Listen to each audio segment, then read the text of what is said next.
Welcome to episode 2 of the Brew Crew Chronicles. We're back in the shop today, which is great for us. I'm drinking Black Rock's Hazy BIB. And I'm getting stuck into the IPA BIB from Black Rock. Yeah, nice. Both good brews. Recap on episode 1. We kind of introduced ourselves, talked about how we got started. Talked about the shop. Yep, and we were brewing your all-grain NEPA at the same time. Certainly were, which is well and truly on its way. I've got it in the temp control fridge at the moment, bubbling its guts out. I just did the second round of dry hopping in it yesterday. So hopefully she'll sort of be wrapped up by probably the weekend. I'll kick it. Yeah, nice. And so there is a whole YouTube video of Jesse's process with that one. So if you want to go look at that, Yep. all of the recipes there, can give it a go yourself. But today we're looking at things that we wouldn't do as new homebrewers. If we had our time again. Yeah, and things that we've learned or things that we see other people doing and we're like, oh, wish you wouldn't do that. Yep. So my first point on the list was don't DIY your fermenter. Basically, the best way, in my opinion, to get started home brewing is with a starter kit. Yeah. They come with pretty well everything you'll need. Bottles, all the equipment appropriate towards them, bottles, and it even comes with a tin of beer with a brew enhancer, so there's even enough stuff in there to make your first beer. Yep, so your fermenter, all your accessories, basically you can literally walk in, pick that box up, take her home, and be putting down your beer within 15 minutes of being home. Super economical as well. Really, it works out probably in the range of $30 to $35 off if you were to buy everything separately. Easy. So, yeah. Right. Now, touching on hardware and equipment, one of the absolute paramount things when getting into brewing is sanitization. Making sure all of your equipment is clean and sanitized. I have a number of customers coming through that are starting off their brewing journey, right? Losing beers, coming in, mate, can you please taste this for me? My beer's sour. My beer tastes like Vegemite. Going through the steps to try and ascertain what the issue is, more often than not, leads down to infection. And I think that new brewers need to be aware that there is a difference between things like vinegar and household things and good quality food grade cleaners and sanitizers. Yeah, absolutely. Can you blast your fermenter full of chlorine? Absolutely you can. Would I recommend it? Absolutely not. Main reason is, does it do a perfectly good job of sanitizing? Yes, absolutely. But the reason why I would not recommend said things is when you're carrying these extra smells, they lead into taste, they carry into your beer. You're going to end up with some foul, funky smelling flavours, right, coming out in your brews, which is not what you want. If you're going to do the effort to lay a beer down, wait for it to ferment, especially if you're bottling it, going through secondary fermentation and conditioning, you've waited a month, you finally reach into the fridge, crack your beer open, and it tastes like pool water, probably not much chop. I actually had a husband and wife couple come in. It was several years ago. He went through 3 or 4 different beers and he's like, it keeps tasting like bleach. It keeps tasting like bleach. And I'm like, well, have you cleaned it with bleach? And he said, oh, well, there was a bit of mold. So yeah, we soaked it in some bleach, but I've washed it really, really well. Long story short, don't use those type of harsh cleaners. They stick around. And he literally went through 3 beers before he went, fuck it, I'm just going to buy a new fermenter. The money that he spent on 3 beers that he had to eventually throw out was the cost of possibly close to 2 fermenters. The other thing is too, cleaners and sanitizers are not very expensive. I think our most expensive sanitizer in the store here is $14.90. So it's not like it's stretching the budget to go and buy a half decent food grade sanitizer. And they last too. Like, it's not like $14.90 for 1 beer. Like, you're literally going to do...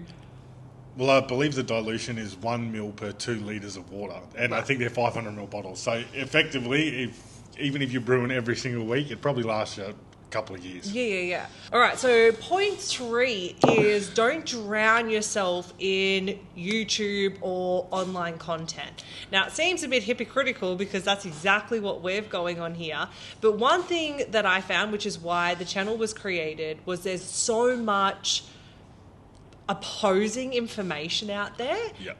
Everyone's got their opinions, and if it works for you, that is awesome. But I think new brewers can really get bogged down in information overload.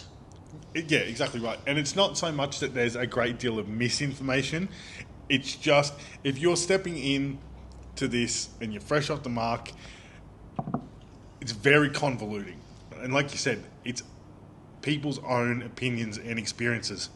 It doesn't inherently mean one's more correct than the other, but when you're starting especially, you have no real basis of information. The best thing you can possibly do is run it yourself and have the little bit of experience so that you have some sort of basis to go off of. Drowning yourself in information, I can't see it having a positive effect in any way, shape or form. And this is where I always go back to talk to your local home brew shop. They are going to be your best guide, and they can mentor and coach you. By all means, use the information that you find online, but talk to your brew shop and get their guidance, because then you're going to get specific answers as well. Absolutely. And the thing is, you can't get responses from YouTube videos. Now, the next one is not overcomplicating your recipes, sort of parlaying back into the point in which we were just discussing. It's so easy to get caught up in all these ideas and concepts and what you think is going to be the next greatest thing. If you have no real base to work off of, if you haven't done the basics, if you don't have the experience, you're not going to start off with a Mona Lisa. Like it doesn't happen. And I think this more speaks to those people jumping into all grain. Like, I don't think that there's a huge leap that you can do with extract. Certainly there is a little bit. Yep. But this speaks to probably more where your niche is. Yep. Like, let's not go try and brew an 8 kilo malt bill double IPA our first go with 300 grams of dry hops. That's pretty fucking complex. Yeah. The other thing is too, a lot of people get caught up in changing too many things. Now, the NEPA in which that I've just laid down, right, for instance, I've probably done 5 different variations on this beer. And each time, the reason why is because I'm only changing one adjunct, or I'm changing the yeast, or I'm changing something in the process, whether it's temperatures, whatever it might be. So I can pinpoint what is or isn't great about said brew. Yep.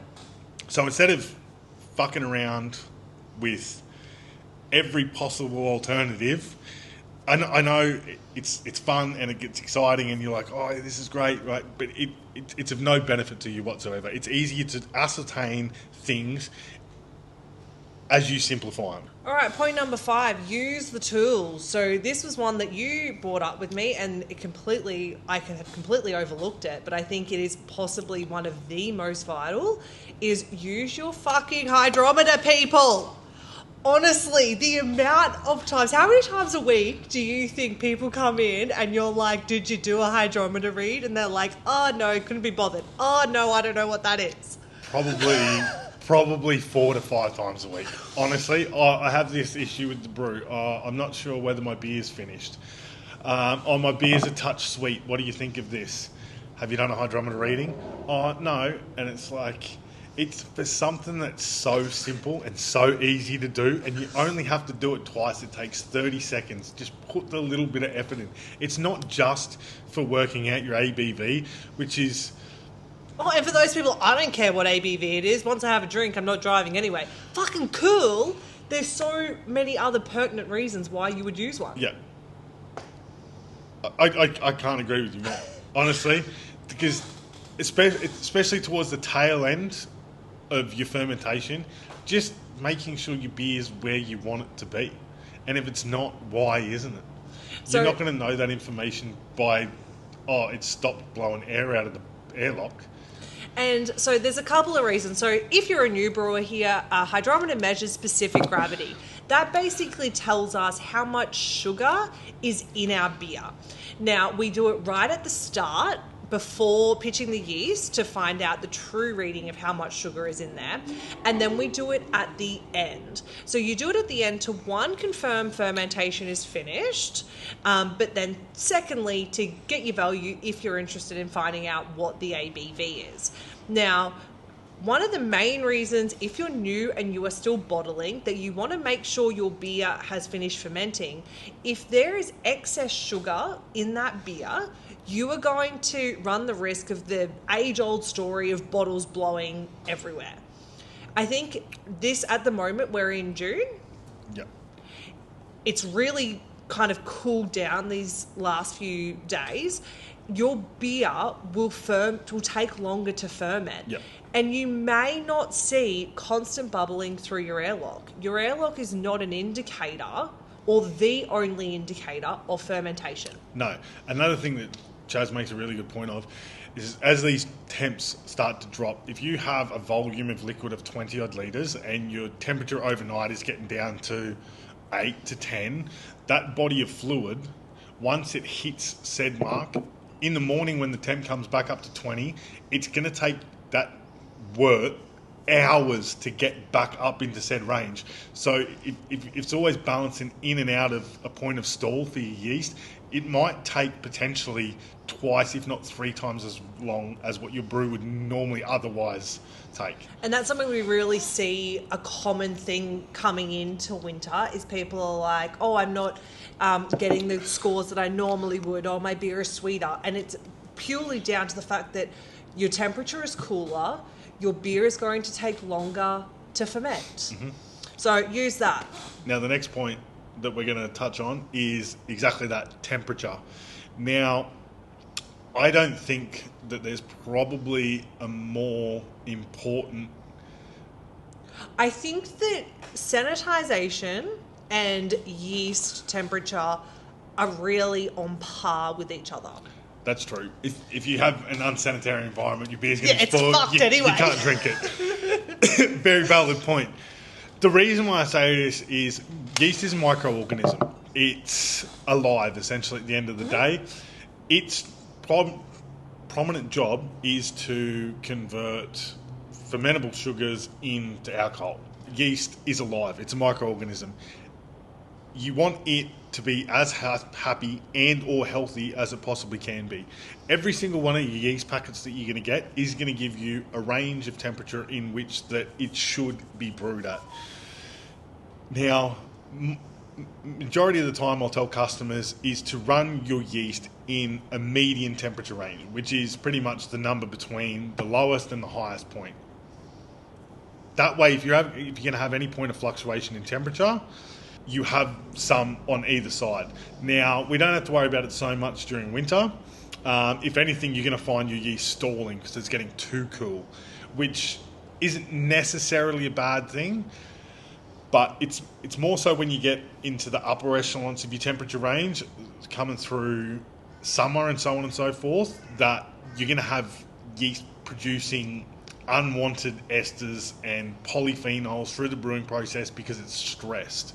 And the byproduct of that is off flavours. And this, I think, comes back to the other point. Talk to your home brew shop. I have a huge problem. If you have a good look at some of the cans, they say to you, oh, brew up to 30 degrees. Bullshit. Yeah.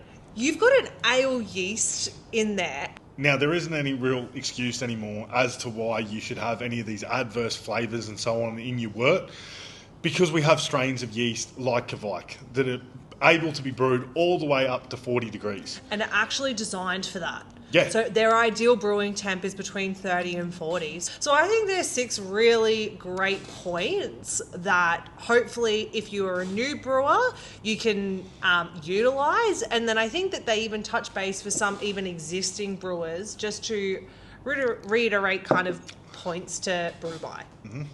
Yeah, I couldn't agree with you more. Now, if there are any other points in which that you guys are curious on, or you would like to know any other information, feel free to comment below.